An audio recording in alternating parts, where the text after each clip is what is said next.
Brigade Al-Quds kembali memasang jebakan ranjau untuk menargetkan pasukan pertahanan Israel di lingkungan Al-Zaitun.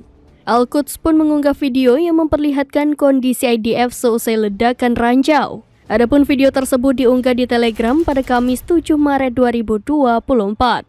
Dalam video itu, seorang pejuang Al-Quds memperlihatkan sisa-sisa dan bangkai tank Merkava. Pecahan tank disertai dengan beberapa alat perang tentara IDF pun tampak berserakan di tanah. Terlihat rompi tentara IDF berlubang hingga terkoyak seusai ledakan peluru RPG Al-Quds.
Download Tribun X sekarang, menghadirkan lokal menjadi Indonesia.